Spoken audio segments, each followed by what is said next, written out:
of both services recipients and potential employees.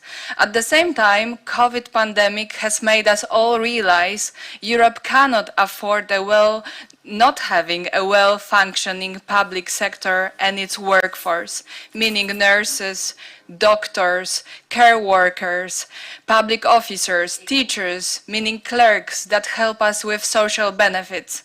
Today, the best European experts will diagnose the situation of the European public services and evaluate what shortcoming has the COVID-19 exposed and also what lessons should be learned to address the challenging reality that we face.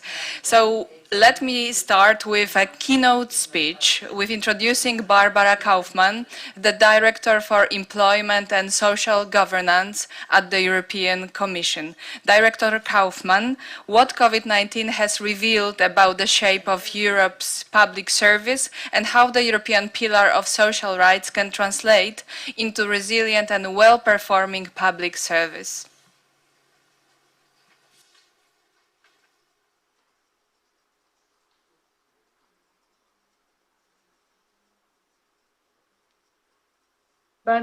And I would like to start by thanking CESI and EPC for inviting me to speak at this conference.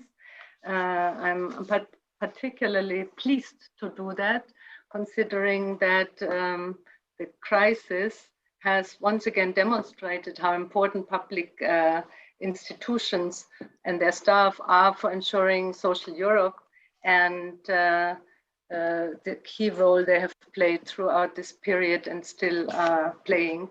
I think that in this context, public services, including notably care workers, people in essential services, staff in education, public administration, provided key services and goods that kept our economies afloat and our societies afloat. And all these achievements required substantial efforts and often could not be done without close contacts at a moment when the general rule was to try to avoid contact so as to avoid the spread of the virus. Now, I think that the crisis also has taught us important lessons in the way we have to think about the future, prepare for future crises better, strengthen the resilience of the European social model, that we need to think more about people and their needs, and that we also have seen how important on the one hand and on the other hand challenging it is to accelerate the digital and green transitions, keeping in mind that all these aspects are linked.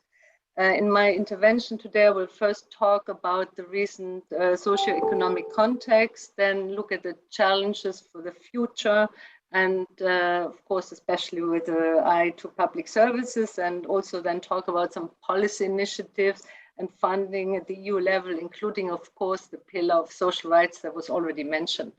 Now, talking about the recent context, besides the very important loss of human lives, more than 750,000 people in Europe, we've also seen a very sharp economic contraction of 6% last year, and in the second quarter it was even 11%. At the same time, looking at the effect of employment, we saw a 1.5% drop, and that on the one hand is a lot for those people who were affected, but on the other hand, it also has to be said that compared to the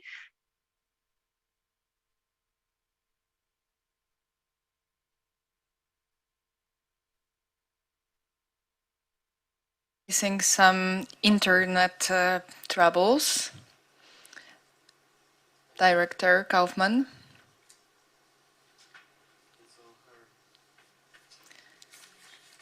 There is a problem with connection on the side of Director Barbara Kaufmann.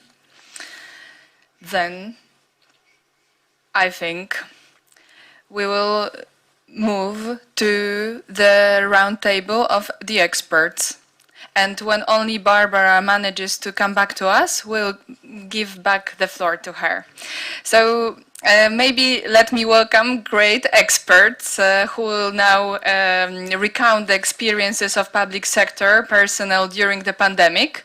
So let me welcome Tadeusz Leoncikas, Senior Research Manager at the Social Policies Unit at Eurofund.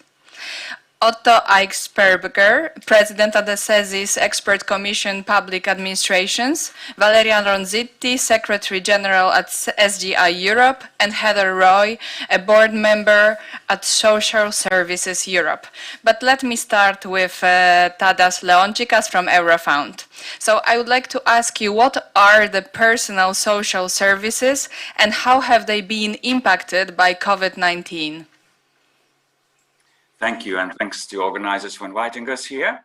A very timely debate indeed.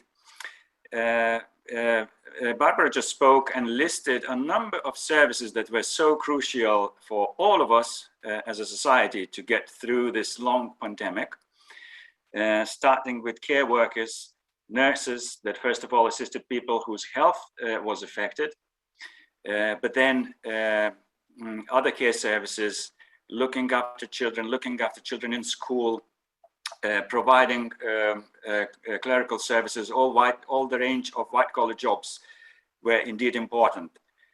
Utility companies also were remembered, and so on. A number of essential services and frontline service people. Our agency is located in Ireland, and Ireland over the last couple of weeks only had a public debate on how to acknowledge the contribution of frontline workers and healthcare workers, first of all. So it was discussed now whether a bonus or an extra leave day would be an appropriate acknowledgement. And measures like that have been adopted in a number of member states already some time ago. And indeed, they are very important. All of us remember the moments, emotional moments of people applauding healthcare services or other protective services at the early days of the pandemic when being stuck at homes during the lockdowns. But at this moment in time, indeed, it is important to look beyond that and see what structural changes are important so that both services themselves and societies at large become more resilient and more ready for any challenges in the future.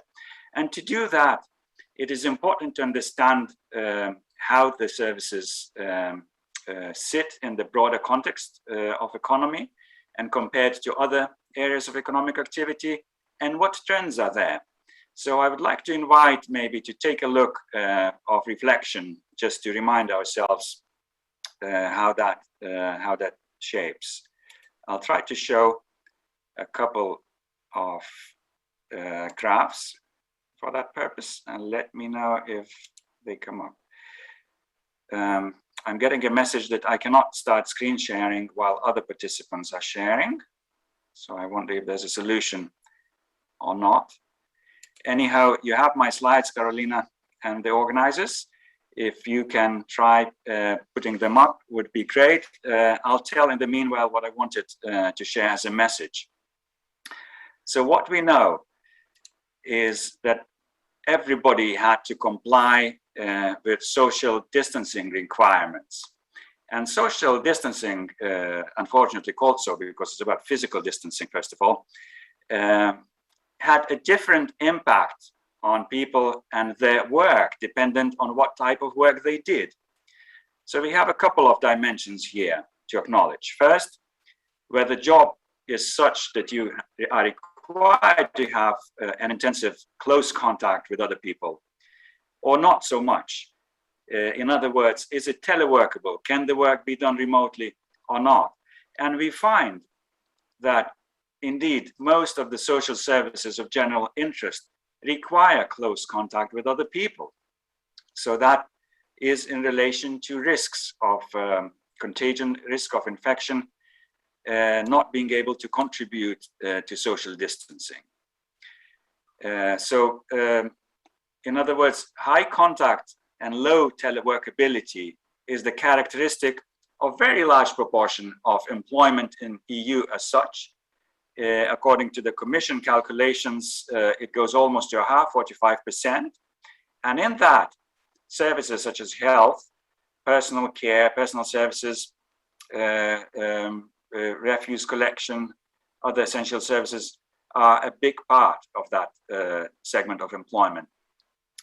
And in addition to that, a number of these occupations in this segment are rather in a low wage area. So workers there are in the low wage segment. And what that means is that whoever were on low wages, they were more vulnerable to loss of income or limitations to income during the pandemic. So this is important to acknowledge when we think how we want this sector to be resilient if any future challenges emerge. Then, another aspect. It wasn't only negative, it wasn't only lack of investment, the big concerns that you, the organizers, raised from the beginning, very legitimate concerns. The development of employment and jobs across Europe was not really even all the time. My colleagues at Eurofound, who carry out European Jobs Monitor, notice the following. So what they do, they group all main occupational groups into five grades, from the lowest paid to the best paid. And they monitor how the composition and the size of these groups change over time. So what we saw during the pandemic across these five grades, we saw that in the lowest paid and the middle paid jobs, there was a contraction. Barbara Kaufmann said that overall there was a contraction of economy different at times. Unemployment also decreased. But where it decreased most was in the low paid jobs. There was growth. There was slowdown in economy, but there was growth in certain jobs. Which jobs were growing in numbers? More people were employed in the top paid jobs. And public sector was not beyond this story. They were part of this story.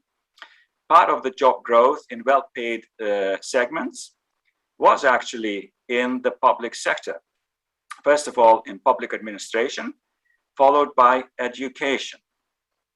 Many people had an expectation and were guessing that we should have seen increase of employment, more jobs appearing in healthcare services, because the pandemic primarily was the health crisis.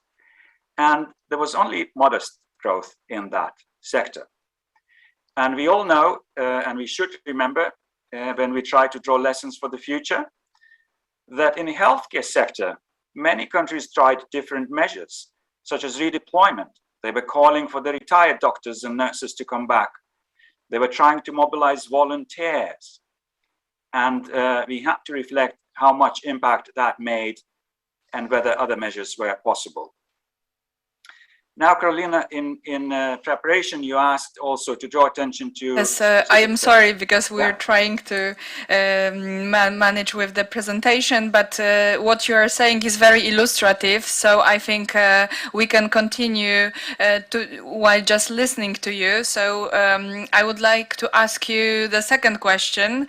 The EU's health and long-term care workforce will need to grow by 11 million workers by 2030 to meet the demands of an aging population, according to the report by JRC. Tell me, please, what are the challenges ahead of the long-term care workers, meaning professions like nursing assistants, home health and home care aides, personal care workers, and personal care attendants? Thank you. Indeed, at Eurofound, we have quite a focus on care work. And in the area of long-term care, we have done last year a larger study on long-term care workforce, people in the occupations you just listed. And a lot of data there are used in the trend, in the longer term perspective, not entirely focused on pandemic. And it is especially important if we want to consider the future of, say, that sector of care, long-term care provision. Many challenges that happened to this sector during the pandemic will not go away after the pandemic recedes. Why? Because there are deep-seated problems, structural ones. So the sector itself is critical. It has been growing. We just spoke about employment growth. This sector grew a lot in the last decade. That means there is a demand. There is a demand. It's a logical demand in societies that are aging. There are a bigger proportion of older people. We try to improve their health, but unavoidably some people will need support in aging society. And then there are people with disabilities and so on and so forth, why we need long-term care.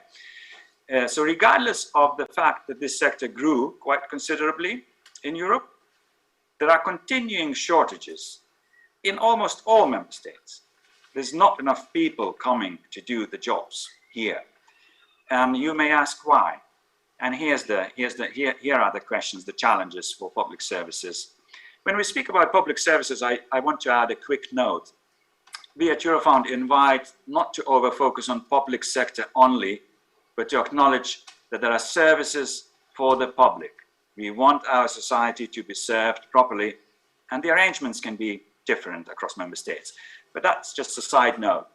Long-term care, be it public or private sector, has a number of long-lasting challenges.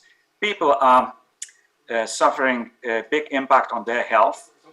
And on one hand, they're dealing with weight, they're lifting people and have the physical challenges there, which are in particular difficult because most of long-term care providers are women and women in older age.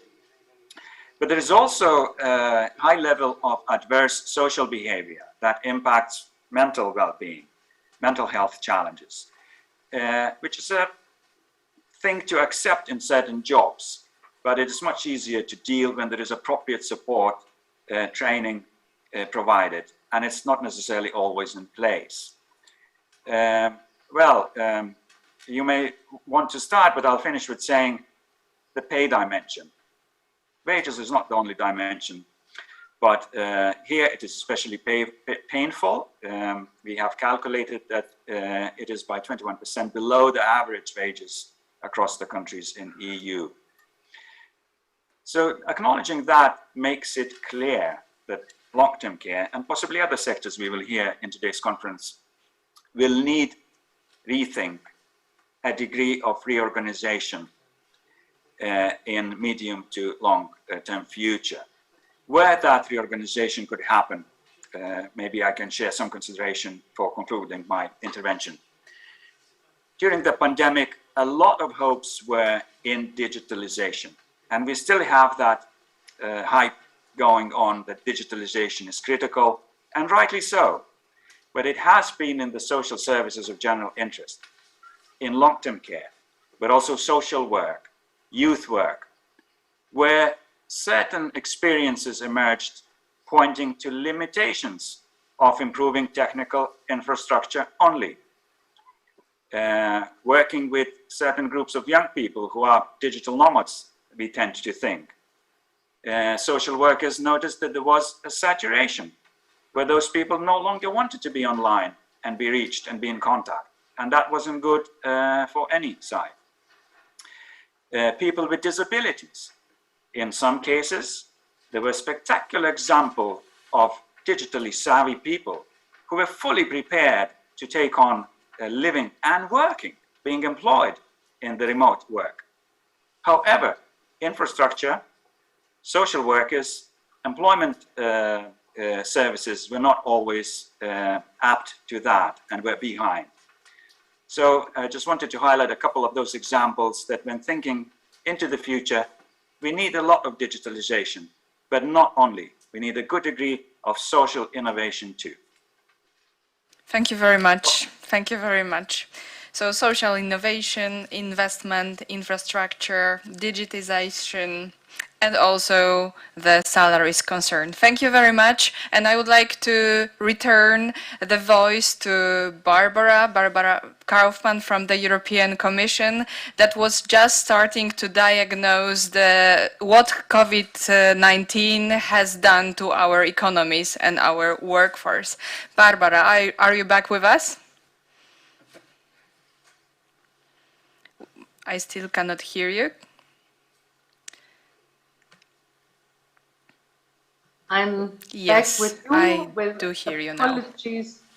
Apologies for the bad connection and the interruption. And I was able to listen to Tadash, and I think he has made some very important points, including about how especially healthcare workers, public service workers were, facing the contagion risks and how that affected them. So I will sort of say a brief word about still the past and then go a little bit more into where we are today. So in terms of the past, what I wanted to still share with you is that our employment and social developments report that came out in July showed that actually, thanks to the various measures that were taken at the national and EU level and that helped contain, let's say, the employment impact, we also believe that due to simulations that actually maybe inequality and poverty on average in the EU didn't even go up last year in response to the crisis. However, this may sound very good. We don't have yet the data that proves that for sure. We only have simulations and flash indicators from Eurostat.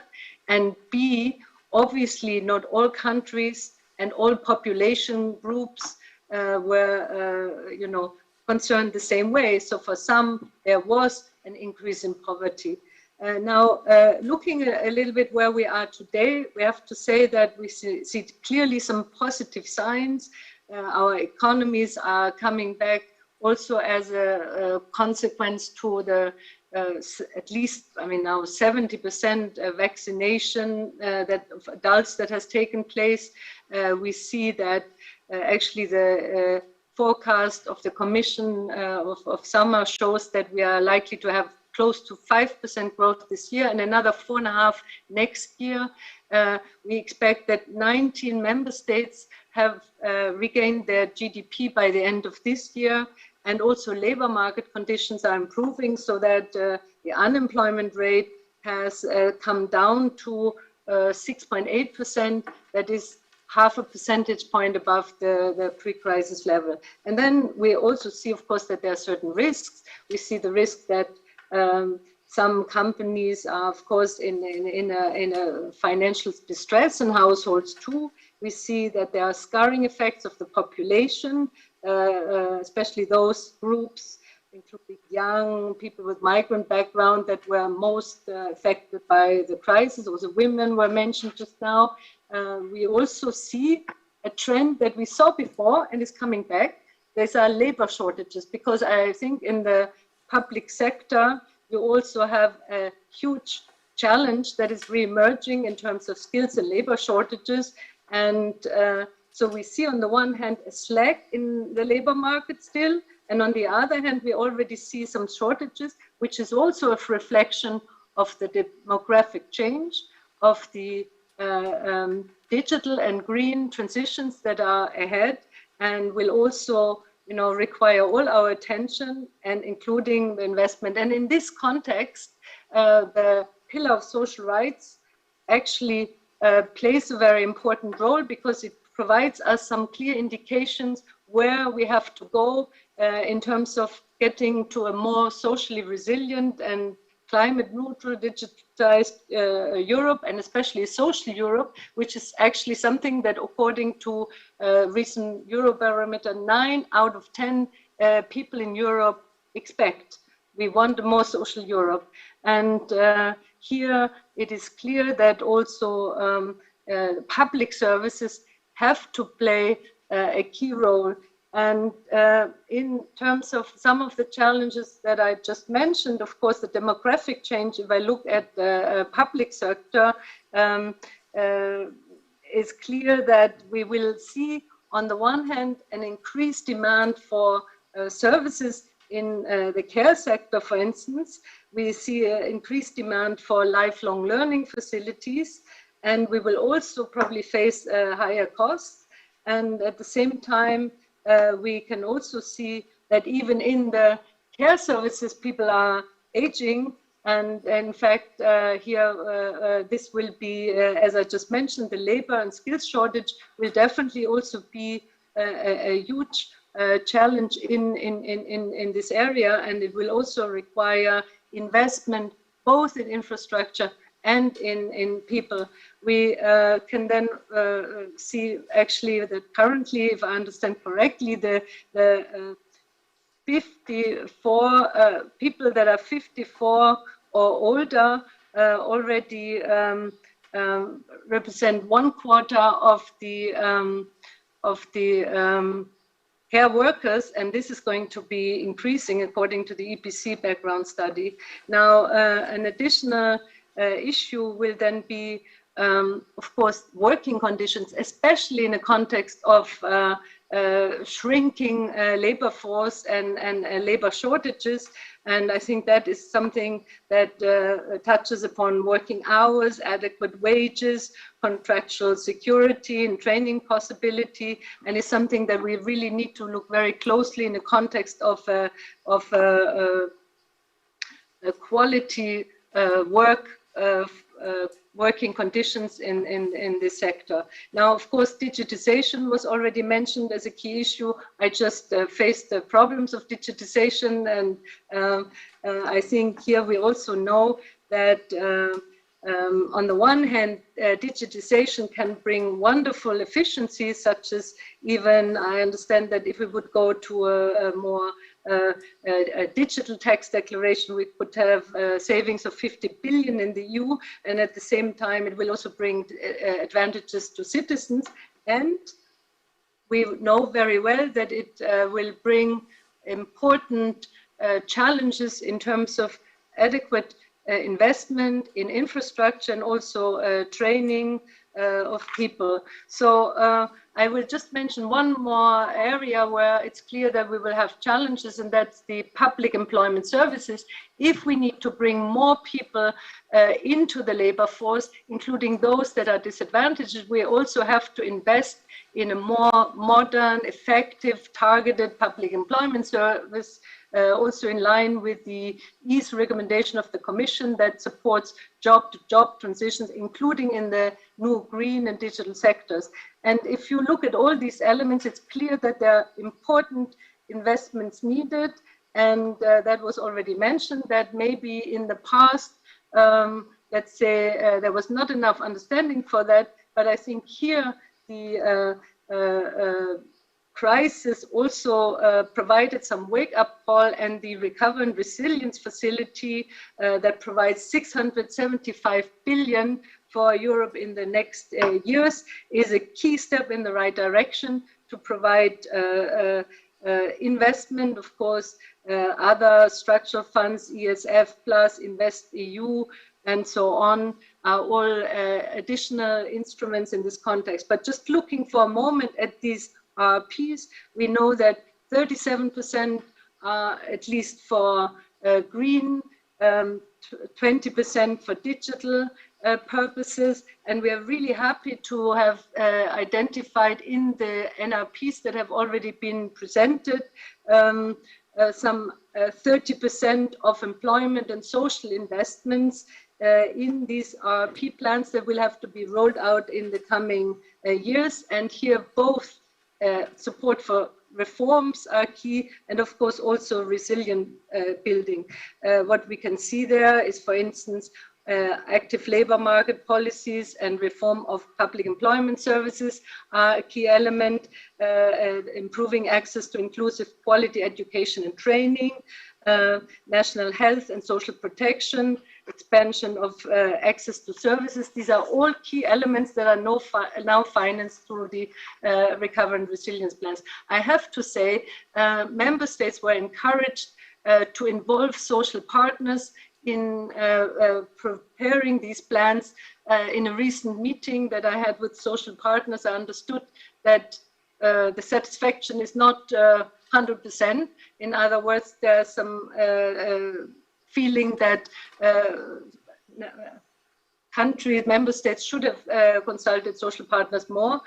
We will definitely call on them to improve their involvement when it comes to the future. And let me now just also conclude by mentioning a few policy initiatives, because it's not only about money, as you know, it's also what we do in rolling out the pillar. And here I would like to conclude, first of all, with the fact that we got a new boost through the action plan for the social pillar that the Commission submitted in March, and that was welcomed by EU leaders at the Porto summit. We got a new boost by having this agreement on 3 key headline targets in terms of employment, 78% by 2030. In terms of skills, 60% of adults should be in training by 2030. And in terms of poverty reduction, 15 million at least out of poverty and social exclusion by 2030. And I think all these elements are, of course, also key in how public services provide their training, skilling, and in terms of how they can contribute to these employment targets. Now, the Commission, in terms of actions that are in this action plan, is rolling further out the skills agenda, which I think is highly relevant for improving the skills gap. It is also working further on working conditions. Not only do we have on the table the proposal on minimum wages, but recently we adopted the new strategy on occupational health and safety, which is also key in a context where people may be facing health risks in the context of a pandemic. There's also the initiative that is coming forward on platform workers. And of course, you are very well aware of the child and youth guarantees that are also an important element to move towards social Europe. So I just stop with a few elements that our president recently announced. It announced, very importantly, a submission of a European care strategy for 2021. She announced the setup of HERA, the Health Emergency Preparedness and Response Authority. She announced also, or let's say that was already in the work program, a new initiative for social dialogue. You will also know that there is a report on access to essential services planned for next year and an initiative on minimum income. So we have a whole panoply of initiatives, and it is clear for us that the public services will play a key role in this context, and also social partners, of course, very much needed to help us roll out this strategy for a stronger social Europe. And I stop here. Thank you very much. And again, sorry for all the connection problems. Thank you, Barbara. Can I ask you one follow-up question? I would like just to ask you for just one sentence answer, because we are out of time. So I would like to ask you actually one question that Klaus Heger asked in his introduction. Is there a possibility that after the EU recovers from COVID-19, spending, including investment in public services, will be reduced because of austerity measures? I would say that for now, first of all, we know, of course, that the RRP is a spending plan for many years. And at least for this period, I think it is clear that we are fully on an investment course. Otherwise, what I would say is that reflections are still going on with member states how to foresee public spending in the future, and the president announced in her speech revision of the governance, or a review of the governance, and we will have to see in this context what this means for how investment will be evaluated. Thank you. Thank you very much. So now I would like to give the floor to Otto Eigelsperger, President of the CESI's Expert Commission Public Administration. Welcome, and I would like to ask you what has been the situation of public employees in the times of COVID-19?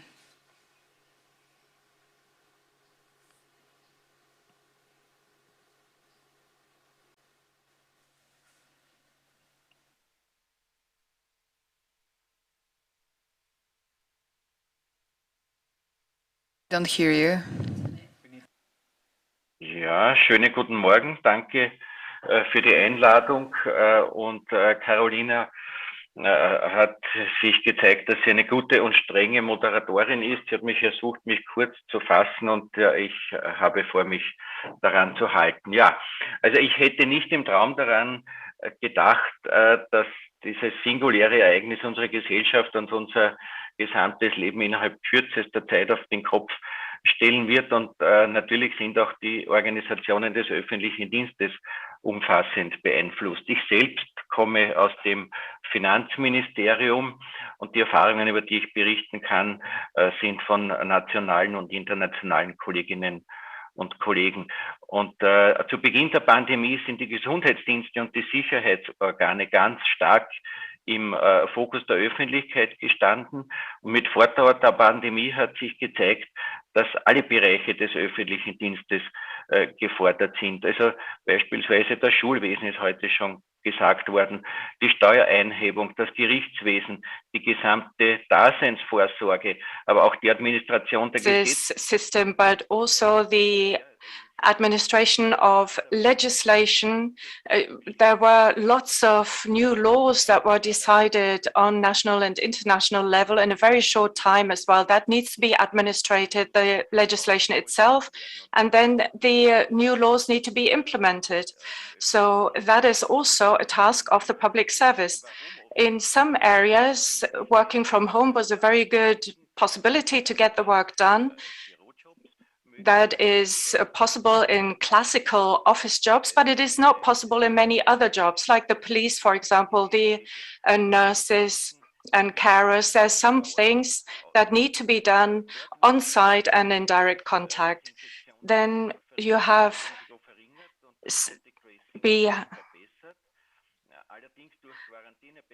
because of the quarantine sections requirements, other teams needed to work harder. One personal experience, the husband of my sister is policeman, and he has to do 3 times 24 hours shifts in 1 week. So the family life in these families is no longer calculable. If there are demonstrations in the weekend, it happens all the time that the shifts are prolonged. So even after 24 hours, it's not always possible for them to go back home. They have to stay for another 4 to 6 hours on duty in order to guarantee safety and security during demonstrations. So having dinner together or going to the theater in the evening is simply not possible. Because of the vaccination progress, it has to be said that those extreme examples are getting fewer and fewer, but it still exists. Another example in prisons. In prisons, the structure itself creates a lot of tension. And in the times of the pandemic, it was not possible for months that inmates could receive visits. It was tried then to compensate for this by means of video contact and digital access, as we are doing it today, but that resulted in increased tension. So what do I think what will remain of this pandemic in the working life? Well, working from home will remain, and video conferences as well will be the future, even though they will not always be able to replace meetings in person. And here we also come to our redevelopment and resilience plan for achieving the climate plans and the social plans. Those plans will contribute to that. Commuting distances will be reduced and all regions will be reinforced due to that. What we need to pay attention to in representing the interests is we need to have clear employment laws. We need very clear rules and regulations on this. What does that mean? And with that, I wind up my contribution. Overall, the public service needs to be equipped with sufficient personnel.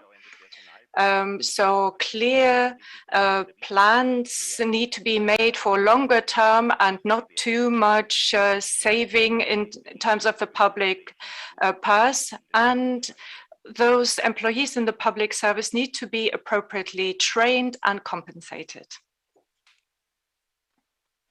Just one follow-up question, of course, please be quite quick in your answer. So I would like to ask you, whom are you addressing your recommendation at mostly? At Brussels, at European Commission, or maybe at the member states? I think all of them. It needs to be an issue for all of us, not just the public servants, but the entire society, that we have a well-functioning public service, that those are the national authorities, the international ones. Without public service, there's no security. The economy doesn't function. The entire social fabric unravels. And this is an appeal to all those who have political responsibility for a strong and resilient public service. Thanks a lot, Otto. Now I would like to give the floor to Valeria Ronzitti. I would like to ask you, what have been the experiences and challenges regarding the performance of public services before and during the COVID-19 pandemic? Thank you very much, and thank you to CESI for the invitation. Before starting, I think it's important to clarify what we mean for public services in SGI Europe. I will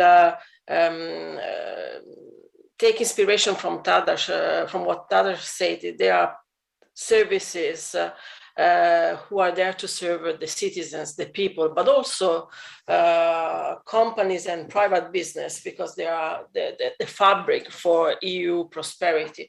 And I wanted to make this kind of precise in the framework, because I saw in the various interventions a mixing between the wording public sector, public services, public social services. And for us, it's very important that there is clarity, because this confusion in the wording was often a pretext for EU and national institutions not to do the right thing. And so for us it's clear public services, or even more service of general interest, meaning services that are there to serve the citizens independently on whether they are public or privately owned, but that they serve a public and a general interest mission. They need all the attention of EU and national policy makers, and that's why we want to defend their voice in SGI Europe. The situation is can be resumed, summed up in one word, to be very frank, which is underinvestment. So what we faced during the crisis as providers and employers of services of general interest was the struggle to increase the provision of services for which there's been a high level of underinvestment since the 2008 crisis. In his introduction, Klaus said that CESI has been calling for more investment, public investment in public services since 2016. We have been calling for that as employers and providers since 2008, because it's since then that member states are making the mistake of underinvesting in those services. We have been trying to demonstrate over decades that this was a mistake, because it would have impacted the ability of Europe and its member state to react to shock and crisis. And so indeed, COVID-19 crisis is just the demonstration of this problem. So unfortunately, there was no surprise, and I would say that we must be even proud of our members that despite difficulties have been able to keep providing services 24/7 to the citizens, the territories they serve. Many examples have been made before my intervention.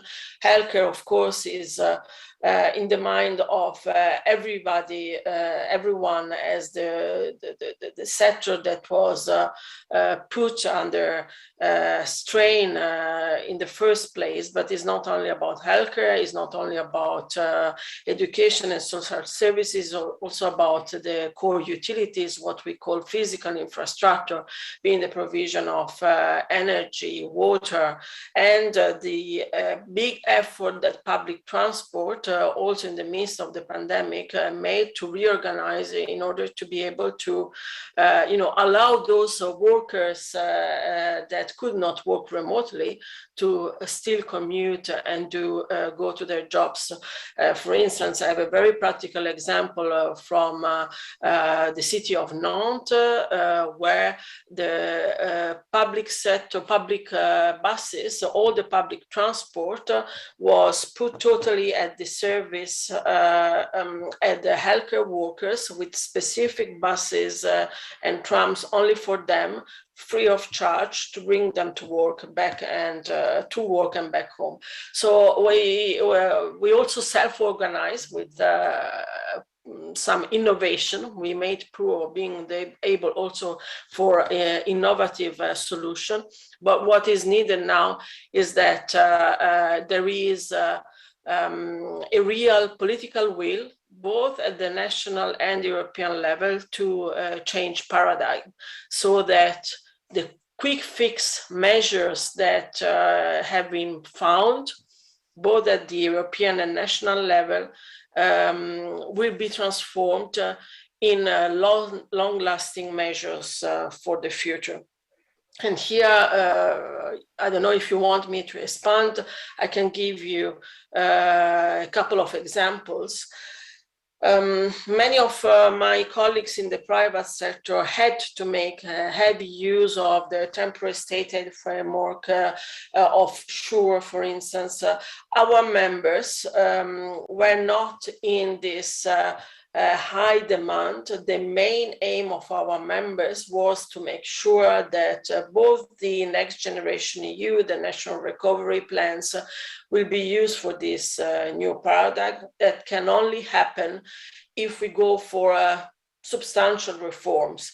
And the main reform for us is something that has been mentioned already, is the economic governance reform. So in our view, Europe is really at the turning point. We know that the general escape clause of the Stability and Growth Pact will have to be abandoned at a certain moment. And what we will struggle with, together with our members, is to make sure that the upcoming consultation, public consultation on the review and the Stability and Growth Pact, is the occasion to use to give the message that it would be a big mistake to lift the general escape clause before there is a clear view of what we want next in terms of economic governance. So to sum up the intervention, the situation was that we had to deal with underinvestment. Now is the time. We have the proof, and a debate as the one of today is reinforcing this proof, because there is the EPC study to back it. We have the proof that the time has come to go for a new paradigm with substantial investment in physical and social infrastructure. And here, maybe our position is a bit different than the one of CESI, because for us, it can be a mix of public and private investment, but investment must be there. Thank you very much. You've already answered my second question on the recommendations. So thank you for intervention. It was it was Valeria Rositti, Secretary General at SGI Europe. Thank you. So now I would like to give the floor to Heather Roy, Board Member at Social Services Europe. And I would like to ask you a similar question. What have been the experiences and challenges regarding the performance of public services during the COVID pandemic? Thank you very much, and thank you for the invitation to speak today. Like Valeria just said, using the right language, the right names are important. And whereas obviously this discussion has been built on public services, coming from Social Services Europe, I will only speak about social services because that is what we are focusing on, but absolutely not to negate the overall role of public and essential services have in our society. Social Services Europe brings together not-for-profit providers of social and healthcare services around Europe. And I think that we saw a number of issues coming out of the COVID-19 situation. And the first is what's already been mentioned, which was underinvestment. I mean, it was quite clear that we couldn't replace staff who had to go into quarantine at the beginning because there wasn't the funds to do that. There is no spare money in the provision of social services by the majority of providers. There's no secret money tree that we can take money from when we have crisis. And that is really why another area that we will have to start looking at is how public procurement and state aid rules allow social service providers to build up resilience and build up what is needed for times of crisis. But I think we'll come back to solutions. What we also saw was an underpreparedness at local government, at regional government, at national government level. There was no real preparedness as to how to deal with this crisis. And so many of our members of providers of social services were getting competing instructions as to what to do. And that led to huge confusion. It led to staff being completely confused and upset and unsure if they were doing the right things. It led to families asking, why are you not doing this? Because this has been said there. And it led also to a problem that because local and regional authorities and national governments were trying to come up with solutions in real time, often families knew what was the new way forward before staff did in social service providers. So there was a lot of confusion and a lot of inability to have the right communications when, and that was because of underpreparedness. There had been no thought about how to handle a situation like this. There was also what we would call underservice. And what do I mean by that? Now, when social services have been mentioned today, the focus has been around long-term care services, but they're not the only social services that we have. We have services that support people with mental health challenges. We have services that support children who are in difficult situations or need extra support. We have all types of social services. Many of those were closed down immediately. And that has had and will have an impact on people. And in our societies, we decided those services were not worth as much as other services. So in the end, we actually had under provision of services in some sectors of our society, and that's something that has to be avoided. What we then found to only ask you to maybe wrap up the answer to the first question, because we need to go to the solution part. Yeah, okay. Well, what I was going to say is that we were under pressure then, and then most importantly, our sector before this crisis was undervalued. And it is ironic now that the sector that was most undervalued now seems to be the sector that everybody says, oh, we couldn't have done it without you. But if I come to solutions, so far there has been no serious proposal for reforming of the financing of social and healthcare services in anywhere really across Europe.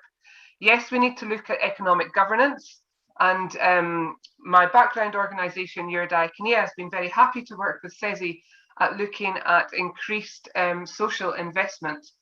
But there has been no change yet. And I think the question that was put by Klaus Heger at the very beginning about are we going to see more fiscal consolidation when it comes to recovery from the crisis, that will actually reduce investment in social and indeed in public services. I think that is a real worry for us.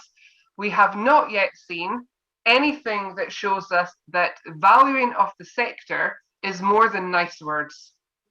And if we really want the European Pillar of Social Rights to do what it should do, it must be accompanied by fiscal policies, investment policies, and economic governance that allow for ambitious, sustainable investment.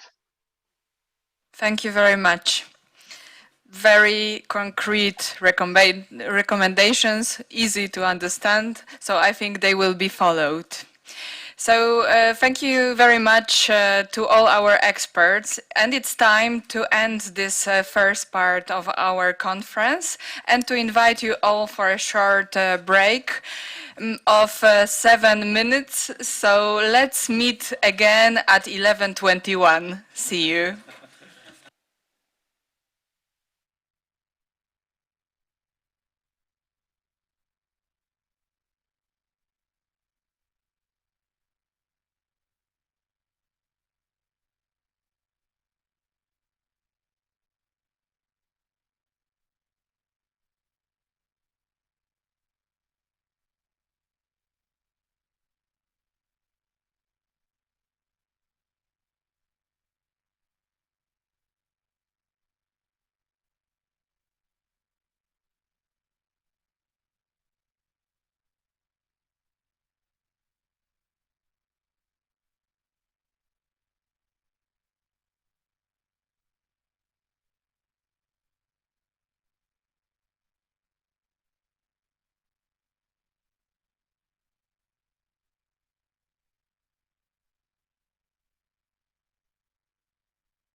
Start the second round of policy experts with Mihai Palimariciuk, policy analyst at European Policy Center and the co-author of the great report that have been the main hero of our today's discussions, well-performing public services for a fair and resilient European society.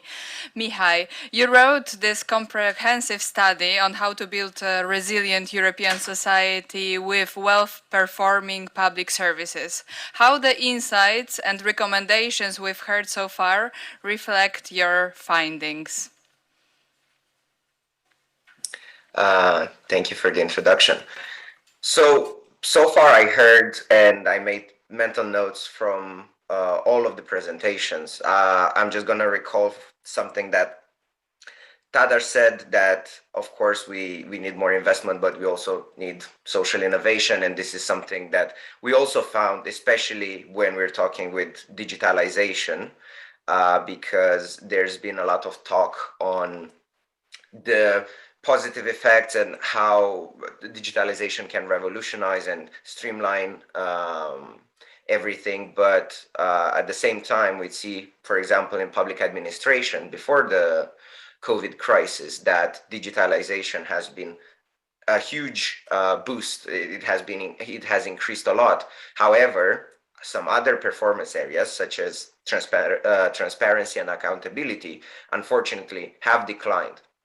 So totally agree with what he said. But of course, what all the other speakers said about investment, this has been one of the big highlights of the report, because even in the services where we saw an increase in expenditures, such as healthcare, we did at the same time see a decrease in investment. And I mean, just to clarify that these are a bit different. Investment, it's acquisition of equipment, of land, of buildings. It's fixed assets which are acquired to improve the performance and to modernize. So this is actually a key indicator, separate from general expenditure, that is much needed in public services. And well, just let's take it how it's tied to the performance. So in healthcare, we can see that, of course, even before the crisis, but the Eurofound research also shows that during the crisis, there's a lot of satisfaction, but there is a lot of unmet medical needs, especially in Southern and Eastern Europe. Mostly Eastern Europe, unfortunately, where we have people such as in Bulgaria or Cyprus that are spending almost half of all costs they are spending out of money. And this is because healthcare systems are under stress. There's a lot of healthcare that is happening at the hospital because there is no infrastructure for preventive care. So this is what Tadash highlighted. We need, of course, investment, but we also need to smartly direct investment.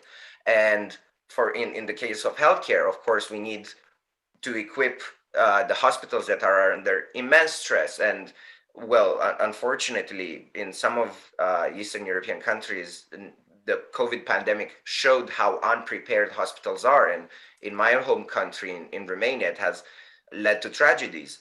But at the same time, investment for the future needs to be smartly directed in order to relieve the pressure from the hospitals. So in order to invest in clinics for screening, family doctors clinics, the investment needs to go there so that people go to the hospital less, because we can detect problems earlier, so that the hospital can focus on only the cases which are the hardest to solve, and then they have the adequate resources. But to do all of this, of course, there needs to be more governmental support, and to do that, I think we need more EU support. Okay, according to the EPC and CESI survey, most public service trade unions, 71% of them, think that public service providers are not adequately funded to perform their mission. So where this adequate and, as you are saying, smart funding should be coming from? Yeah, perfect. Thank you. I just want to say that, of course, our survey, which was on CESI members and of people from trade unions, really showed that a lot of people believe there was not enough investment, but also studies from the employer side, from SGI Europe, also showed the same findings. So it's an area where there's a lot of agreement. And what we see is that in a period of budget consolidations, it is hard to ask for governments. It is easy to understand why governments just don't invest, is because they are prioritizing current spending on salaries, and they just pass the problem later on. And to solve this, EU has to incentivize investment, and it has been trying to do so. Indeed, in the European semester, investment has been prioritized in the country-specific recommendations. The problem is that those country-specific recommendations on public services, on investment for quality welfare provision, are the ones that are the most ignored. So in order to increase investment, there needs to be to make the equilibrium between economics and social objectives to make them more equal. And at the same time, we need also just more targeted investment, how it's done at the current cycle with the recovery and resilience plans, where money are tied to reforms, and it's very specifically targeted towards, okay, you need to apply these country recommendations, very tailored. This is a very good step forward, and why not in the future we should take into consideration that countries that are highly indebted need to invest the most, and because of that, to not affect their bottom line and budget, we need to perhaps exclude public investment in specific areas from debt calculations at the EU level, so that they can have the capacity to enact on those reforms. Okay, so finally, EU needs to incentivize investment, as you said, but now, as your report shows, there are country-wise different approaches to public employment, public funding. How to facilitate a united European approach to increasing funding throughout 27 different member states? Thank you. Indeed, there are different funding approaches to public services, and just because of that, I don't necessarily believe there needs to be a unified golden rule where we have, okay, everybody does this and it will be solved. I think the approach that we currently have of looking at country monitoring their situation and looking on the areas where they need more investment to issue tailored recommendations, it's a good one. And I think this should go perhaps even further. We have one of the recommendations would be that there is actually a specific report that would be created at the European level, where this performance and where the critical structural issues are monitored, and then they issue recommendations specific to public services. And then it would be able to each country to have its own specific recommendations and to see where they should invest. So I think that the divergence and the diversity, in the funding models should be reflected, and that is fine. In some countries, there needs to be more public investment. In most countries, there needs to be more public investment, but the role of private capital also is very important in many countries, and it should continue to be so. Okay, thank you very much for your intervention and recommendations. And now I would like to give the floor to Peter Ulrich, Joint Research Center, European Commission. So, Peter, you represent the Joint Research Center, scientific arm of the European Commission supporting EU institutions with research. What are the JRC's main recommendations concerning the public sector within the EU's recovery and resilience strategy? Thank you, Carolina. Thank you very much. There's a lot to unpack, right? I mean, this is a very complex topic that has many different aspects and facets, and I think this conference has been a wonderful opportunity to understand some of these elements. From our point of view at the Joint Research Center, last year during the pandemic, we did an exercise where we tried to compile all the ongoing research that we had on the digital transformation of the public sector and of public services, and try to put them into recommendations for policymakers. And we've put that into a very concise policy brief of about 4 pages, which is available online, and maybe the organizers can share the link to that. Maybe just because those, even at the very, very highest level, you know, there's still probably too many recommendations to just sum it up here. But maybe just to cherry pick a few of them that I find very relevant. First of all, I think in all these efforts to recover from the crisis and to build resilience, it's very important to not forget why we're doing that, right? I mean, in the public sector, our main goal should be the creation of public value for citizens, right? And this is something that I think we need to remind ourselves of while we're doing that, that there is an underlying aim and mission of the public sector. Secondly, I would say that when it comes to the digital transformation of the public sector, we need to strive to make this effort transformative. We cannot be satisfied with simply putting the bureaucracy online. We need to see that as an opportunity to rethink processes, to rethink services, and to actually come out with something new that might be more efficient, more effective, creates better public services for citizens or for businesses. And related to this digital transformation of the public sector, one of the main challenges that we've come across when talking to staff, to administrators, to mid-level managers is that a lack of political support or support from the hierarchy.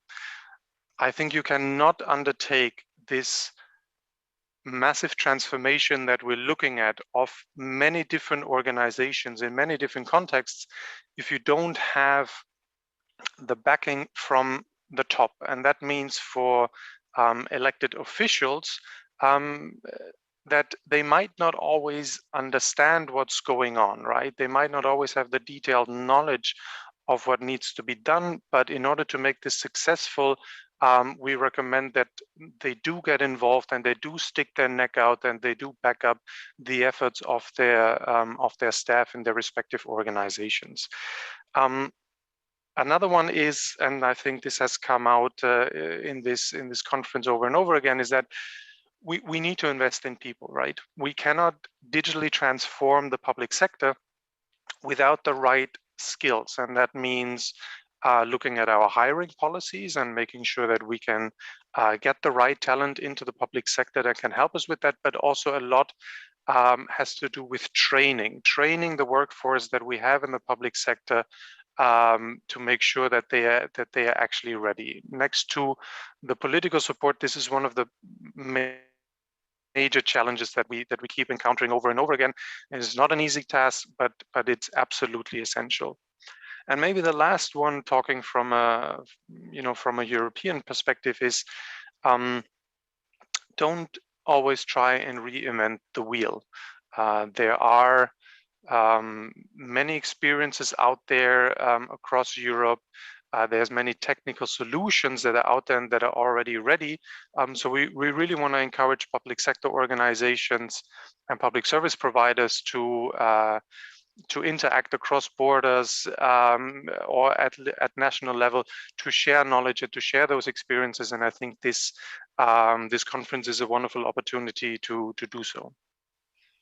Thank you. What might happen in a hypothetical crisis situation if no more investment in the public sector takes place?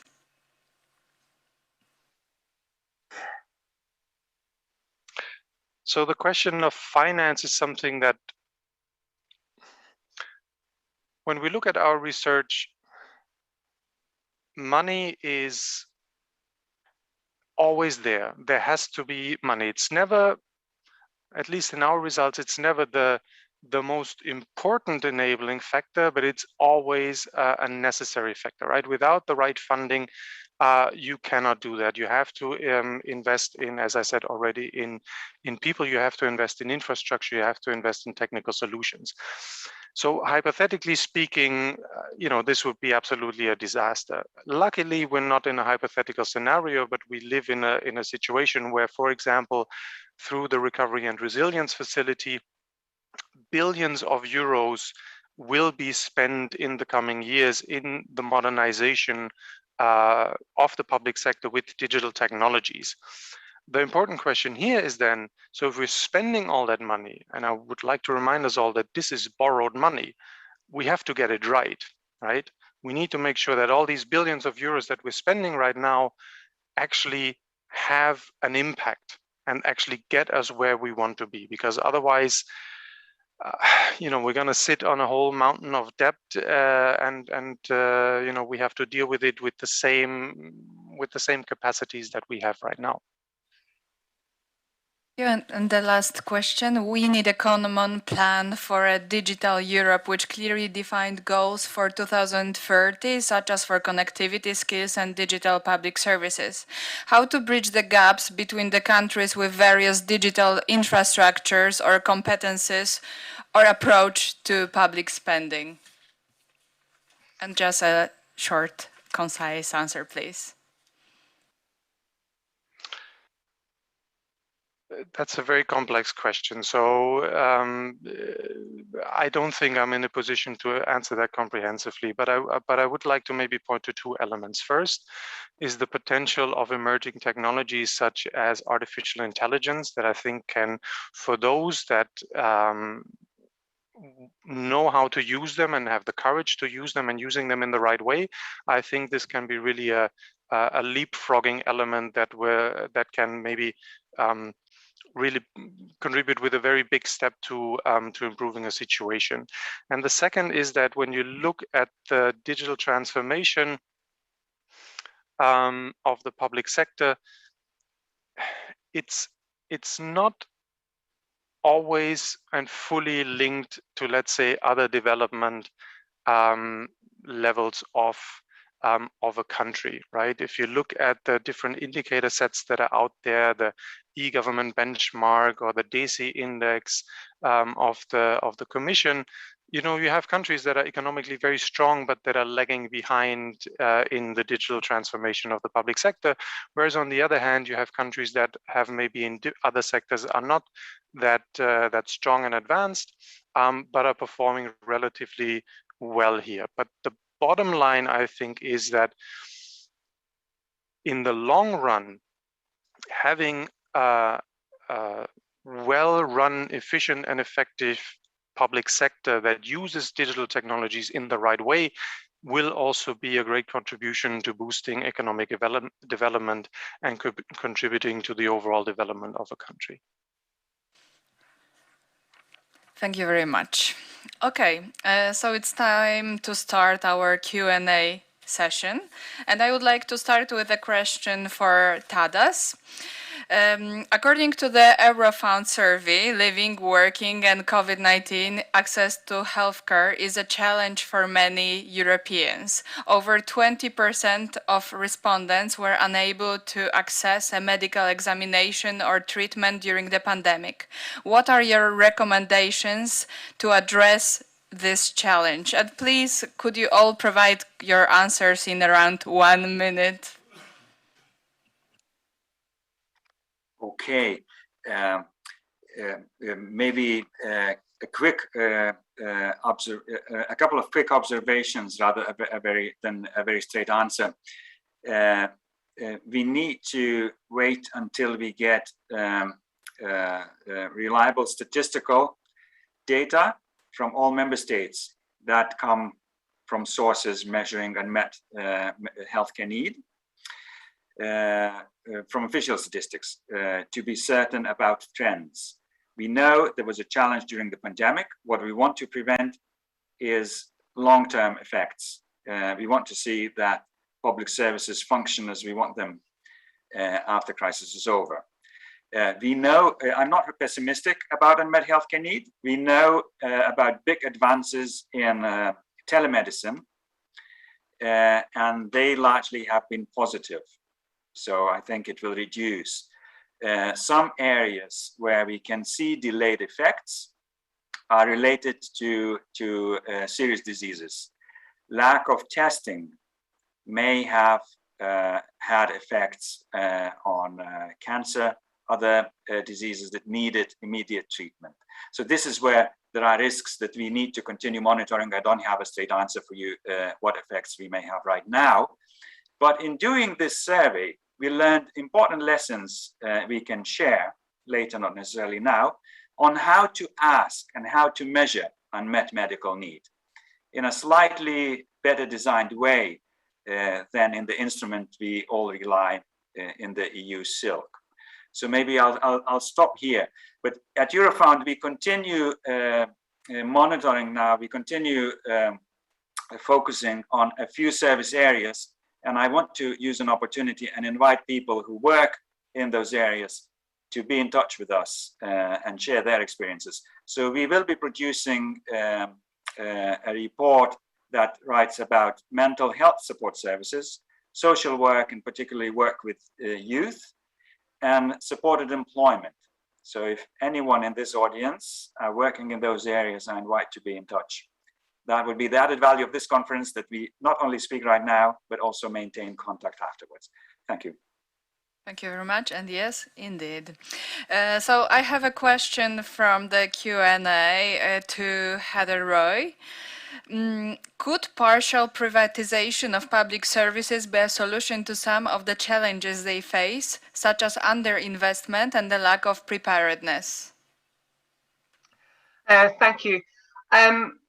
Well, let's be clear, many social services are already provided on a private basis. The question is, are they provided on a private not-for-profit basis or a private profit-making basis? And what happens in most cases is that organisations like ours in Social Services Europe bid to provide services through either public procurement or through some form of state aid, but usually through public procurement or some other form of commissioning system. So it's not a question about whether or not privatisation would make a difference. It's already there. The question is, how much money are we prepared to pay for our social services, and where does that money come from? And currently, we have found that the amount of money that is available to pay for social services, coming usually from the local government, from commissioning authorities, is not enough to perhaps invest in the service. It's enough to keep the service running, but not necessarily to invest in the resilience or the digitalisation or the other things that we've talked about today. So it's not a question of we need more money, it's a question of if we want these services to be what we need them to be going forward, then we need to make sure that they are funded and invested in order to do that, whether it be by the private or the public sector. Thank you very much. Now I would like to ask a question to Mihai, maybe. How can we raise awareness among the Europeans on the importance of public services? How can we reach the society with the message? Because one of your diagnoses in your study was that indeed public service people are not respected, maybe these are not the kinds of employments that people are dreaming of. How to change that? Yes, thank you for the question. Well, I think there are multiple. So there is, on one side, there's a branding problem, but on the other side, there is a funding problem and working condition problem, where in many countries, for example, again in Eastern Europe and Southern Europe, people are not going into public services because they are not necessarily the best paid, and so then they decide to go into other sectors, which then contributes to the aging workforce, and it fuels other problems as well. To fix the public brand, I think that this is something that social partners have been working a lot on, and I've heard for the past few months on many experiences where they used this pandemic to push and to the visibility of their services. And of course, there is no one strategy that people can take to increase the brand awareness and to increase in the mind of young people why it's important to work in public services, or how to make it attractive. But a lot of people have pointed out to the fact that the campaigns should focus on specific services, and it should highlight basically some of the advantages of working in public sectors, because there are some working condition advantages as well, such as lower, or in some of them, lower working hours, for example. So this is one of the ways, but maybe even better to address labor shortages would be to increase working conditions. And here I think it's very important to increase social dialogue and to for them to try to raise the conditions in this profession, so that people are more incentivized to join them. Thank you very much. And I would like to pose a question for Valeria. Why quality investment in physical and social infrastructures have turned out especially important during COVID, and why should they stay with us also after the pandemic? I think the whole discussion proved that they were important. I mean, we didn't discover, at least as providers, and on the other side of the table today, workers in those services, we knew already about their importance, and what member states and even specific regions, because there is a difference, a huge difference between regions in different member states. They discovered that, yes, indeed, some previous policies were very short-sighted.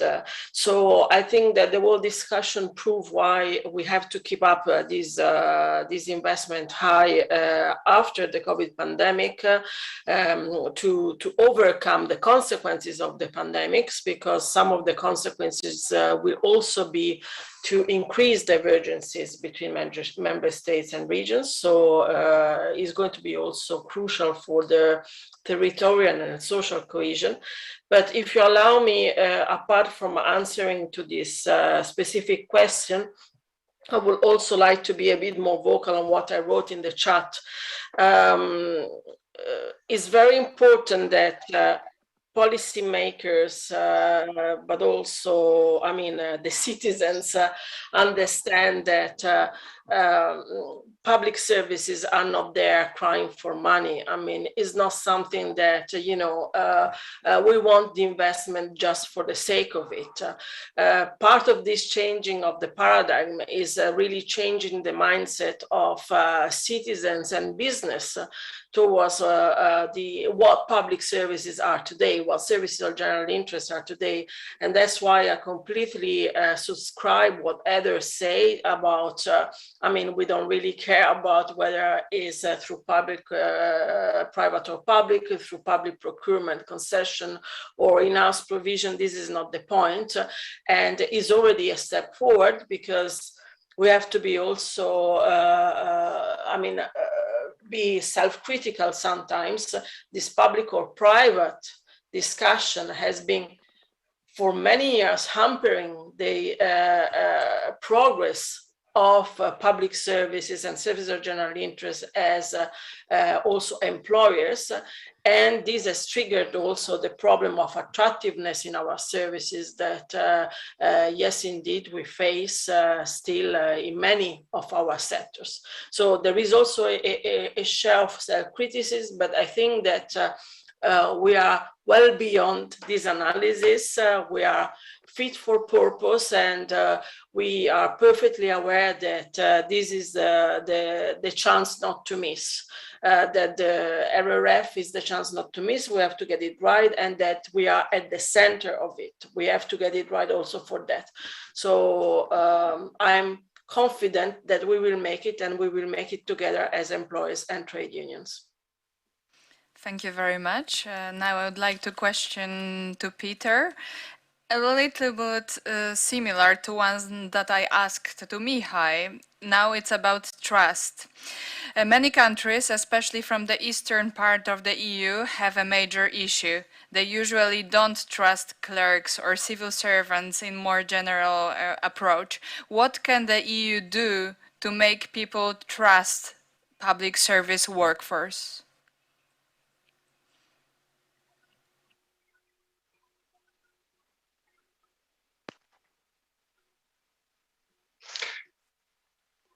I think, I mean, trust in government, trust in public sector employees. I think this is one of the crucial topics of our time, right? We see, I mean, and there's so many elements that that fly into that. There's maybe you know, historical dependencies of you know, people having lived in maybe in systems where they didn't you know, in non-democratic systems before, and there's maybe general perceptions of that. There is elements of you know, fake news and so on and so on. That so it's really a very complex package to unpack. What can the EU do? The European Union. Now I have to put a disclaimer. This is my personal opinion. This we have not researched that, and it would be an interesting one to do. But I am not sure fully that the European Union has much of a role there, right? I think a lot, you know, has to happen on the ground, has to happen in the municipalities and in the cities, and between the users of a public service and those specific organizations. So, you know, we also have to acknowledge the limits of subsidiarity when it comes to what the European Union can do and what can be done there. There might be different opinions by others in the room, but for me, this is maybe something that has to be addressed in the specific context where there might be a lack of trust. Okay, thank you. And indeed, the lack of trust is a more universal kind of an emotion or feeling that goes beyond Central Eastern Europe, and it's not only about the clerks, but also about the media, the overall institutions, and so on. So it's a more general, a little bit psychological problem. Okay, I have my final Q&A question for Otto. Otto, that represents CESI Expert Commission Public Administration. So after today's discussion and all the voices, what would be your ultimate main recommendation on how to create the public services investment more wise and effective?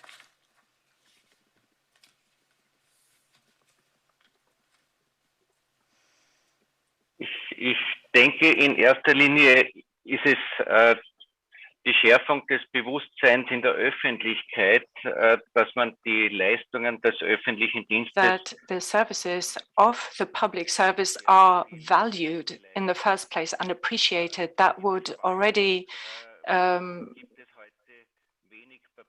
do a lot.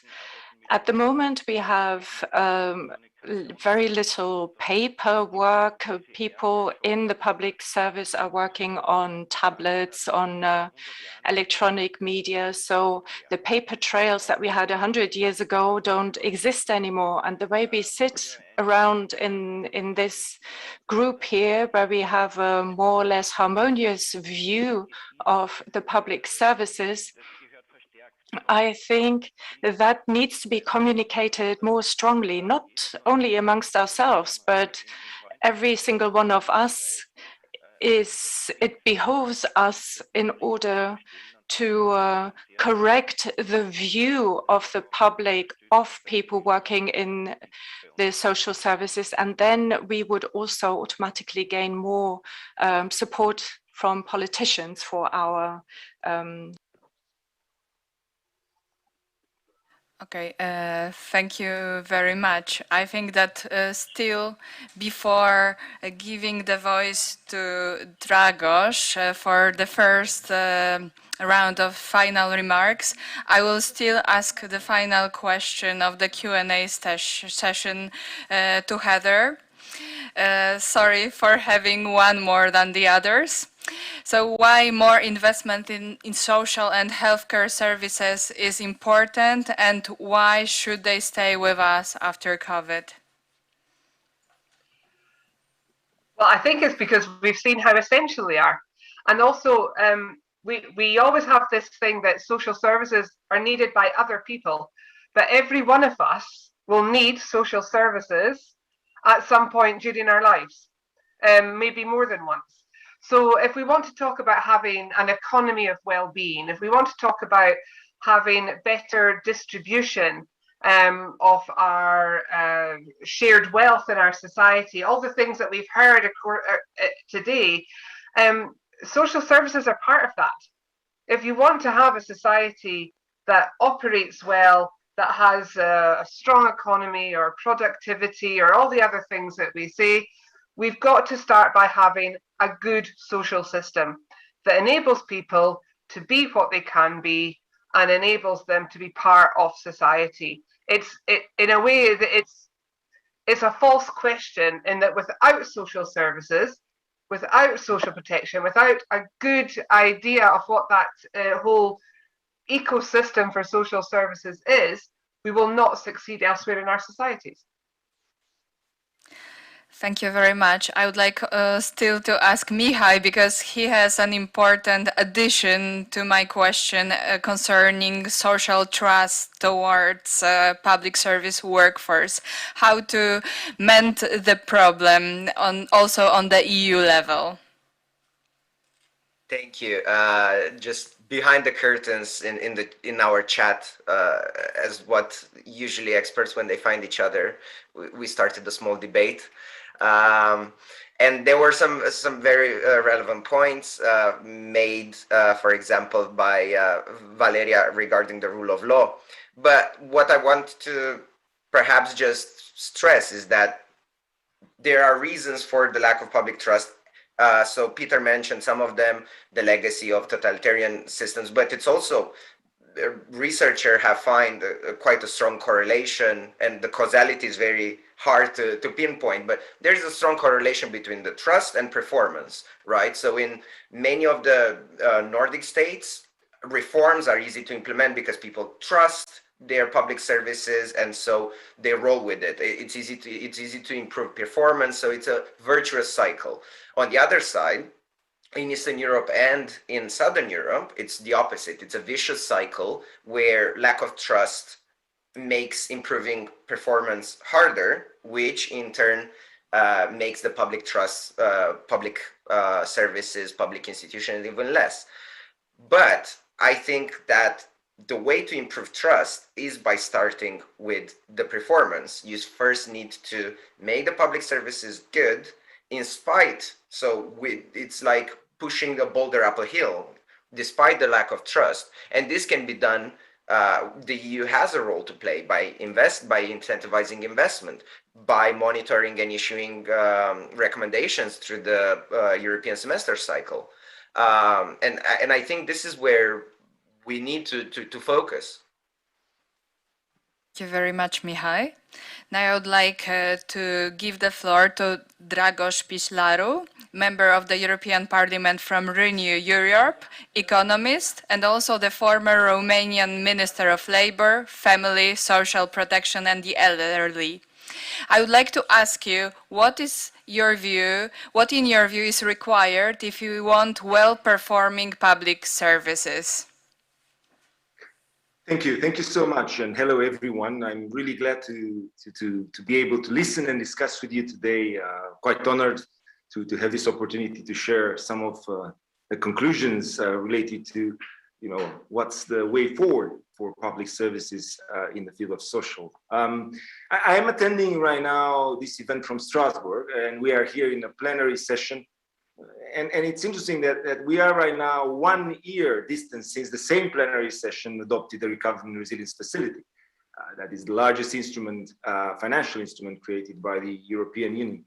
And I had this amazing honor of being the co-rapporteur of the European Parliament on the RRF. And right now I'm looking actually with great satisfaction of what we accomplished so far. And again, the instrument was launched. Most of the countries have their plans adopted. Tomorrow we will debate in the plenary about the status of some other plans like the Polish and Hungarian recovery and resilience plans. And again, I mean, why is this summary related to the RRF important in answering your question related to the public service? I would say that because the Recovery and Resilience Facility is setting the ground for a very serious and necessary debate that we should all have at the EU level. And the debate would be framed something like, is the EU social contract we currently have still relevant? And if we need to change the social contract in the European Union, then obviously this affects directly, and it's involving directly public services in accomplishing that particular task. Now, as 2020 was the year of the greatest social and economic challenges of the Union, 2021 is the year of the greatest opportunity the European Union currently holds to become more resilient in all aspects. And I think that the pandemic, goes without saying, that it has exposed our vulnerabilities, our insufficient work on building cohesion, social cohesion, regional, territorial cohesion, and convergence. But it's also been an example of Europe's power and strength, given the way in which citizens reacted by the unique spirit of solidarity that defines our continent. And it's actually imperative to respond to the showcase solidarity in the same way. So we've seen things happening at grassroots level that were inspiring for us all. We should be able to do that at policy level, at EU level, and in cooperation with the member states. I mean, in theory, the Union has always put citizens at the core of its policies. And since 2017, the Union's commitment in terms of social policy had a name, the European Pillar of Social Rights. We had 20 key principles. There was a guiding framework to build a strong social Europe. And right now, 4 years later, following the lessons from the pandemic, we have right now an action plan launched by the European Commission with targets to be reached by 2030 in the areas of employment, skills, and social protection. But unfortunately, I mean, all these things, even if we have an action plan, will likely remain just words unless drastic conceptual changes are going to be made. So that's why I'm referring to redefining or redesigning the social contract. Because we are right now to interpret the social policy's role, purpose, and the way how we are going to put them into practice exactly through public services in cooperation with the private sector and the civil society in each of the member states. I've been actually really interested in, and I congratulate the organizers for launching the report on well-performing public services for a fair and resilient European society.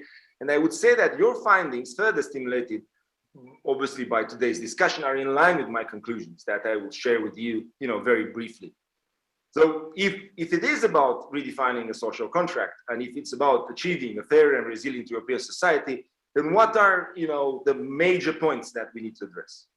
And I would start with the political debate, and I think that this is quite important. I mean, usually the concept of social policies, let us, be true to ourselves on this one, has always been associated with a left-wing perspective, with, benefits, with safety nets, with redistribution, with member states' responsibility to intervene. And that was, the usual doctrinary way to see social policies. And I think that nowadays things have changed. I think that this is the first mistake that needs to be corrected. I think that for the future, social policies should not be perceived left or right. Social policies are about the cohesiveness of the union, are about not to polarize the society, are about being sure that we're not going to leave people behind completely. Social policies are first and foremost about access and opportunity. And it's not just about money, it's about the attitude that we're going to have towards our citizens. And citizens are the essence of the union, and we need everything to address their needs, be that with short-term benefits to overcome a difficult situation, or long-term, and this is an important word, investments for correcting that situation, addressing the causality and not the effects. And public services need to be there to represent continuity, stability. We need to avoid stop and go policies, and we need to figure out how we put forward a policy based on reforms and investments that should not depend on the color of the government in power. Obviously, politics is about choices, and there will be differences in how particular policy is approached by different parts of the political spectrum. But when it comes to the cornerstone, that is to providing access and opportunity, and to understand that social policies are there to stay, if we would like to indeed to have a strong social Europe, then this is something that we need to take into account. And I think that vulnerable people must not be left in fear or deprivation, alienated from the rest of the society. Otherwise, their fear and deprivation, their insecurity and uncertain future will be exploited by politicians who threaten our democratic values, like populists, with harmful messages from extreme left to extreme right. And that's actually what is happening already. People are left behind. We have, ways right now through the social media to circulate, messages that can expand their anguish. And I think that if we would like to have a democratic society, we need to have public services ensuring that vulnerable people access to basic requests to allow them to have the opportunities that are there. So that's the political debate. And the second debate that I'm putting forward for a new social contract would be the resources debate. I think that social policies clearly require large-scale projects that require long-term financial support that need to be invested. So we are talking here about the multi-annual perspective and about bringing the words that are more or less related to brick and mortar investment into work. We cannot see just social benefits being an amount of money that is going to be spread towards vulnerable people. We talk here about infrastructure. We talk a bit about the quality of service. We talk here about active labor market policies, about health and education policies, pensions and other measures integrated, through different particular fields. And silo policies, being a former Ministry of Labor, I can tell you that silo policies are a major threat from this particular perspective. But from this particular thing, I will come back to that actually on efficiency. Now, why I'm repeatedly saying that's about investment, because right now, in terms of what we have as evidence from both researchers and practitioners as well, is that right now social policies are really reactive. We see in our member states that we react to the vulnerability of people rather than prevent their situation. And I think that's why we are talking about prevention, and we are talking about prevention investment. The only way to decrease the burden or financial burden, because we are talking about resources, to have a lower impact on budget, would be to invest in order to create access and opportunity for citizens and families to exit their vulnerable condition. I am actually saying from time to time that we are actually keeping people in some sort of a vulnerable people in some sort of a Stockholm syndrome. We tend to cultivate a dependence towards, the local authorities or the state based on the benefits and so on. And we are not encouraging actually, a really good package of services to allow them to exit their vulnerability. So that's why we are talking about investment. We are investing. We are prone. We need actually to invest, in preventive measures that will allow people to get out on their own. And that's about the most fulfilling role that we can actually allow people to have to allow themselves to work for getting out of their vulnerability.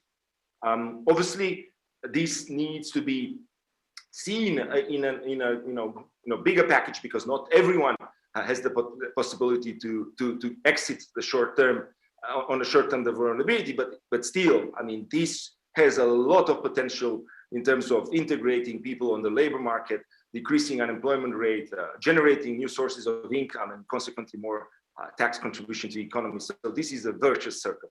And I think that when we're talking about investment, we talk about education, we talk about skills, we talk about health prevention. And again, this is really important to see that the green and digital transitions are actually also important to be connected with the social goal. And we see that this is actually about the investment in people. And obviously, that's an important takeaway that I would suggest, that we need to give more room for private investment and for social impact investment as well. Because if we are going to say that we need not necessarily resources for expenditure, but investment, then it's about the public sector, handshaking with the private investment and allowing, financial instruments to be there. We have right now the InvestEU, and we have a lot of nice experiences happening in Finland and many other countries related of how we can address social impact investment, social impact bonds, and so on and so forth. So money can actually be used not only to, generate financial return, but we are right now in a new paradigm where social return is more and more important. And I think that properly financing the partners of the public services in the private sphere and civil society is actually the way in which to increase their capacity to produce long-term and wide impact. So it's time for us to be creative. It's time for us to consolidate, obviously, the public services capacity to invest, but at the same time, the partnership with the private sector. Now, very, very briefly on the efficiency and coordination issue. So we've been talking about political issues, about the resources and funding issue. And again, we have RRF, the EU funds, and so on. Let's talk a little bit about efficiency and coordination, because that's actually a big problem if we would like to have a renewed social contract. Now, when we have some resources, we had a problem actually in the level of efficiency and effectiveness. And I think that indeed social issues are rooted at individual, community, and local level. And solution and funds usually are coming regional, national, European level. So basically somewhere there is a misconnection in between, authorities and public services, lack of vision, or simply preference for short-term solutions. And they are actually there. That leads to difference, to actually gaps from between expectation and reality. So we are here to talk about an integrated approach. This has been implemented in several member states as best practices. So integrated approach means cooperation on a vertical level from national authorities down to local authorities, and then also avoiding silo policies and cooperation among the different ministries that sometimes have a hard problem in understanding that mixed teams and integrated teams are actually the solution. Now, moving towards the end of my conclusions, in terms of this partnership and cooperation debate, that's actually something very, very important. And I would say that because I mentioned the public services, I mentioned the way in which we should approach, but what is important to understand that the new EU social contract should adapt the idea of community involvement, of scaling up civil society initiatives. I would love to see a model in which the public sector is not trying to reinvent the wheel, but basically to emulate the best practices that are there. And in different member states, this is actually happening. And I feel that there should not be any competition between public services and private services. I have seen instances where this type of cooperation is really successful. And I really love to see more about this platform network of community-based public and private actors, social workers, social counselor, a school counselor, health workers, public and private providers of social, occupational, education, and health services, all of them working towards, with the citizen-centered approach for helping vulnerable people and having intervention plans. And that's actually the way forward. That's how we are going to reach an inclusive union. We should not just, rely on the state and say, yeah, okay, we are paying taxes, the state is going to solve our problems. That's not the approach. The approach should actually be about being inclusive in the sense that we should care about what is happening there. We should care about how we deliver at community level. And it's about involving as many people as we can. Right now, with the new powerful digital tools, we can actually increase awareness and have volunteers and have what I would like to see as a future, European Solidarity Corps expanded, if you want, or revive, or 2.0. So, I mean, this is about how we need to yeah, end now. I'm really okay. grateful, but your message is clear. Investment and a new social contract, a more inclusive one. Thank you very much. Thank you so much, and that's what our next generation truly needs. And thank you very much. I'm sorry for being a little bit long, but you see, I'm quite passionate about that. No problem at all. Thank you again. And now I would like to give the floor to Klaus Heger, Secretary General at CESI, for your closing remarks. Thank you.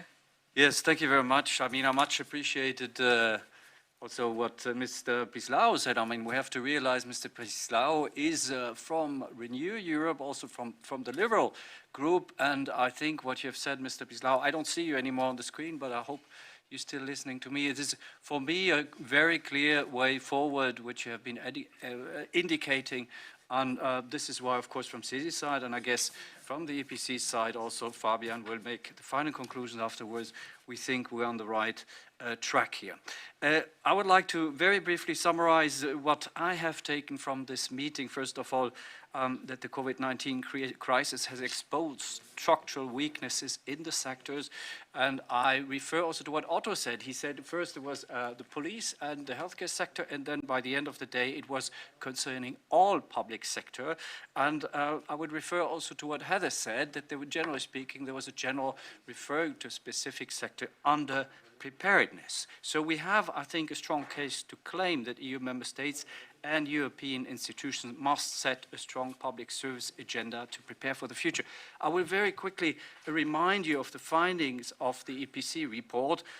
We invite national governments to encourage to renew their support, to be encouraged to renew their support for public services.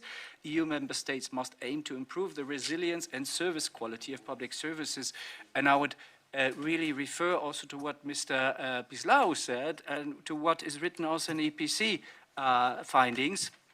It is about putting investment in the equipment, facilities and staff of public services at the core. It is about designing and reforming public services in the spirit of providing the best social results and service resilience and not the most cost-effective outcome.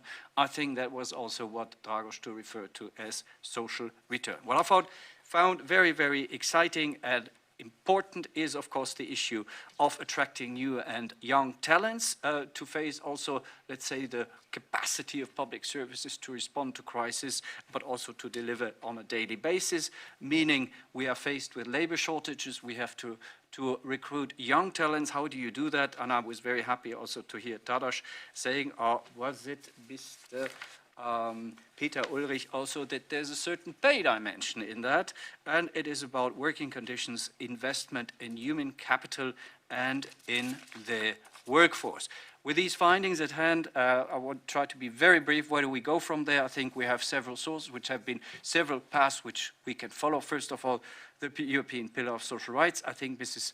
Barbara Kaufmann was here making her point, making her case on that, how we can use that European Pillar of Social Rights, how we can use the key headline targets, or let's say the action plan also to make a stronger case for public services. Then Valeria and Dragos also referred, of course, to the design of the EU recovery plan and the recovery and resilience facility in a way that puts the performance and resilience of public services and their personnel at their heart. And finally, also that case was made by Mihai and I think by Heather also, that we should indeed look at the reform of the EU's fiscal surveillance framework, making a specific case for investments. I think Valeria also referred to the general escape clause, at least in the context of the resilience facility and the possibility of its prolongation. We have, of course, the European semester. I don't want to go here into details, but I think once again we come back to the idea that the semester should also target the social results when it comes to the redesign and reform of public services and not only their cost efficiency. And to close, I think I would really, one sentence was very important to me. There was Valeria who said, we don't want investment for the sake of it. I mean, public services is something we understand as the creation of public value, and it is about a social contract, and that is why we can all expect a change of paradigm. We hope so, and we hope you all join us in the eventuality and the certainty of further campaigns in the future. Thank you very much. Thank you very much. And time for final closing remarks today. And Fabian Zulek, Chief Executive at the European Policy Center. The floor is yours. Thank you very much, and thank you everyone for contributing to this conference. It's been a pleasure to be involved in this event, but of course also in the study, and thanks also to Mihai in particular for all the work he's done on this, and thank you to CESI for working together on this. I think it's been a very interesting discussion. I don't want to be too long, so I'm not going to go through everything which has been said, but I think it's important to also recall that public services were already under pressure before COVID, that there were a number of structural changes which were affecting our economies, from demography, changing labor markets, to public finances and the fiscal consolidation, which is needed in many places, to rising inequalities, to a changing social contract, to different ways of delivering key areas of public services like education and health, to the digitalization, the new technologies. So all of this was already impacting. And now with COVID, that has increased that effect. But I would also see this as an opportunity. There is an opportunity here to really bring forward the strength of public services, of public added value, as something which is a competitive advantage for Europe in this new global environment. But there, I think it is very important that we have more of, for lack of a better word, more of a Europeanization of this topic, that we actually have a conversation across Europe on how we can work together, be it in the context of recovery and resilience, be it in the context of the Pillar of Social Rights, be it in the context of labor markets, which are cross-border and which will continue to be under pressure with labor shortages and skills shortages, and be it in the context of digitalization. And I think one of the key concepts which ties all that together is the question of social investment.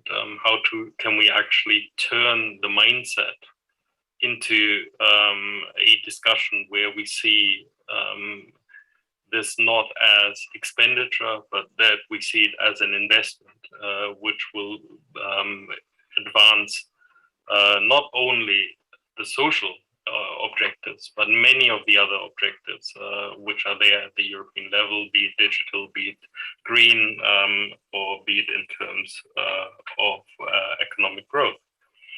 But for that, I think we need a forward-looking discussion, not a defensive one. We need to have a different debate where we can also convince policymakers who are not in this field about the value of what this can bring. And it means also reform and change within the sector, within this delivery of public services.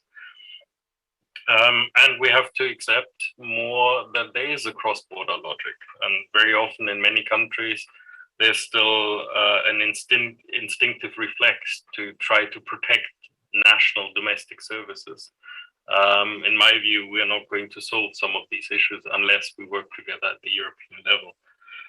So for me, more effective cooperation, but also a different kind of debate, and change and reform are the crucial elements which will help us to continue to put this on top of the discussions in Europe.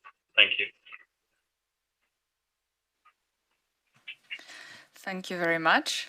Okay, so it's time to end this fascinating discussion. I would like to thank all our wonderful panelists, Barbara Kaufmann, Tadeusz Leoncikas, Otto Eichsperger, Valeria Ronzitti, Heather Roy, Mihai Palimariciuk, Peter Uldrich, Dragos Piślaru, and our hosts, Klaus Heger and Fabian Zulek. Thank you also to all our viewers for being with us and also for your Q&A questions. And probably I don't need to repeat anymore that all our experts agreed that yes, we need to invest more in public services, but not just for the investment's sake, but to invest wisely and for a new and work inclusively for a new, better social contract. Have a great afternoon and see you the next time. Bye.